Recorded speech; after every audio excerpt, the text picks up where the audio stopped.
Few things in this world as certain as people having conflict at work. It just happens, right?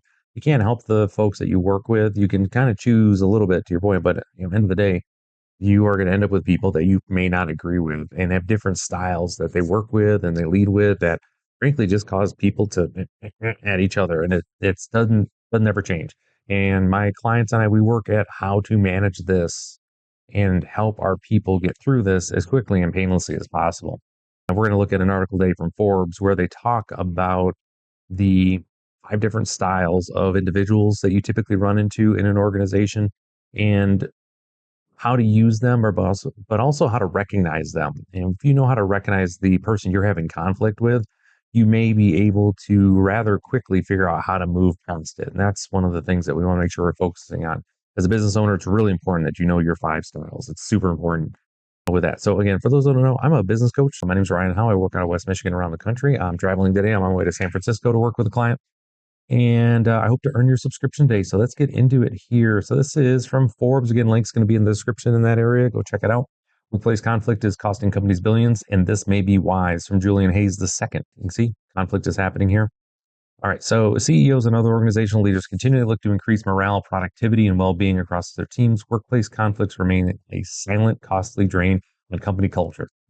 On average, US employees spend 2.8 hours a week navigating conflict. That number's higher than that. Just FYI, it's higher than that, and it's because I think they're misinterpreting conflict, but it's 2.8, and we know with some people that number's a heck of a lot higher.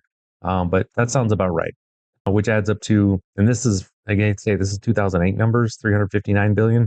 That thing's got to be north of 750 by now, just because of the way that the toxic workplaces that we have right now, where everybody is frankly walking around on eggshells for a myriad of reasons. And now, even more alarming, 60% of employees have never received basic conflict resolution training.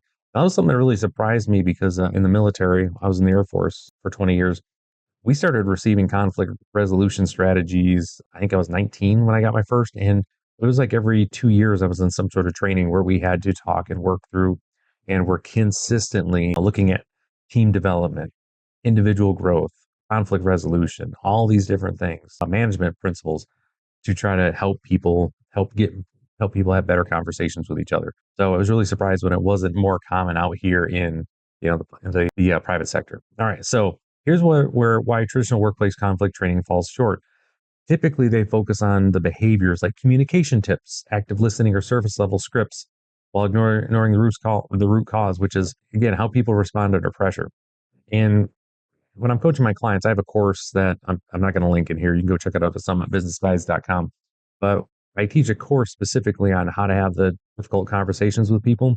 But we work under Maslow's hierarchy of needs. If you've ever seen that triangle, and at the base of it is food, water, clothing, and shelter. The average employee, vast majority of employees, are one missed paycheck away from being in significant financial distress. So that's something that we keep top of mind whenever we are when we are having conversations and we're coaching conflict resolution. You have to understand the person you're talking to more than likely is worried about getting fired because of this, whatever's going on. And if you can start there, you can start to empathize a little bit. But anyways, let's take a look at the different types of personalities that show up when conflict starts up. Okay. And here's the deal. So we got the avoider. The first glance, the avoider may sound like a liability. It's not. Elliot compares the style to, again, golfer, focus, compose, blocking out distractions. McIlroy just won the Masters. That's why he's listing him. They don't enjoy small talk. They resist micromanagement and find continuous and needless detail work draining. Leaders should know that avoiders thrive on autonomy and trust.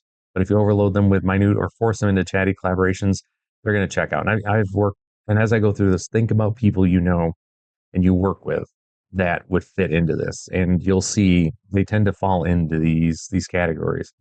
The competitor, again, this is a action taker. They move fast, solve problems, they get things done. These are folks that if you need something solved, you just say, I need this fixed, and they go get it fixed. They solve problems. They do not thrive in solving policy procedures. They just solve stuff and get it done. So just understand that that's where they're best used at, and that's where they thrive. The analyzer, again, the GM, analytical, measured, data-driven. These individuals won't move until they understand the full picture. These are folks that suffer from paralysis by analysis. They do not And you'll see this, you get frustrated. They won't make a decision. They won't do something because they're not sure. I got to double check this stuff or I can't work for folks like this. These individuals are great as analysts. That's the name analyzer. They do very well at providing as much information as they can to people who are decision makers and then let the decision makers make the decision. These folks do not thrive well making decisions. They don't, they suffer like internally if they have to be accountable or make a decision. So we want to make sure that we are putting these people in the right spot. So we always want to pair an analyzer up with somebody who's going to be a leader and make decisions. So you got the collaborator. These are the glue of your team. Collaborators are usually driven, empathetic, and excellent at raising morale and culture. They want everyone to feel heard and included. They'll talk to everyone at the water cooler, right? These are your informal leaders. This is what I always like to refer to them as, your informal leader.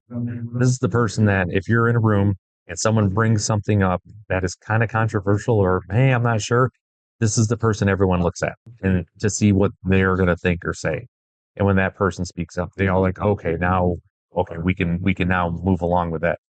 So the easiest way to find those folks, again, like I said, just go to the meeting, say something controversial, who everybody looks at, that's your informal leader. You need to get them on board on anything you're doing.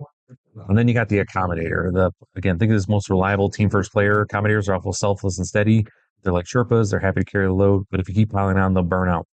And these are the folks that you just, Mike will do it. Sally will do it. And you just keep dumping work on them because they will, of course I could do it. Of course I could do it. They are the perennial camel that has their back broken by that last piece of straw. And that's where you'll see them burn out and their attitude they feel frankly taken for granted. Like that's the big thing you deal with them. Okay. So how do you use all this stuff? All right. And here's what you're doing. You want to be able to pair these folks up. Here's how you deal with them. If you have a competitor, right? The person that solves problems, you want them with an analyzer, someone who's going to be handy to solve problems, but hey, let's get all the data first. Those two can get the data and off they go. If you've got an accommodator, keep an eye out for overload and ensure their contributions don't go unseen. Like this is where you want to make sure they're recognized. If you have an avoider, don't micromanage, trust them with big picture thinking and let them work. One of the biggest things that I've seen with managers and leaders is they misunderstand the avoider. They really do. They misunderstand that individual. Like they're going to give them time to get something done, tell them how you want it to look. And then you can ask for check-ins every now and again, but just stay out of their way. If they have questions, they're going to come and get with you. They're just going to go handle their business. Most managers don't know what to do with them. All right. Last thing here is leaders can immediately start building stronger and high-performing teams by identifying conflict you as an individual, your conflict style, learning the defeat team's default patterns, and then make sure you're pairing them and normalizing conversations about conflict and triggers and check-ins. Okay. So here's the big thing, folks. Conflict management is extremely important in business. Doesn't matter if you are small, medium, or large. If you are a manager or a leader, you need to be actively managing your conflict. It should be something you are pressing your teams on consistently to help make them better and to work on them and force them to be better at what they do. And you are better at what you do. Don't let people not say things. Now, there are folks that don't want to say stuff in front of the group. That's fine. Find a way to have that conversation privately. But at the end of the day, they don't let people get away without saying things. And once you start that, I'm telling you, people are going to be more open to sharing and you're going to cut back on all of this unnecessary drama crap that goes on in these workplaces. The other side is that for the folks that don't want to participate, that they just want to be toxic, they'll exit because they are now finding out that this isn't a place that they're going to be able to sit and just stew and just be the toxic geek that they are. So, all right. So with that, if you'd like to learn more about how I help businesses grow faster than ever thought possible, be sure to check out summitbusinessguides.com. I mentioned my course earlier. You can find that on Effective Coaching Conversations for Leaders All Levels. It's at summitbusinessguides.com. You can check that out. It's an online course. Additionally, I'm going to be starting here very soon membership only live streams where you can get on here and ask questions about business. If you're an employee or you're a manager or leader, not sure what to do, come on, become a member and you'll be able to ask me questions and I'll be answering those things just like I do for my clients, again, that I work with around the country here. So if you are interested in membership, there's a thing down here somewhere. Go ahead and click join, do that. I would love to have you as a member. So with that, hopefully I earned your subscription today. Take care and I will see you next time.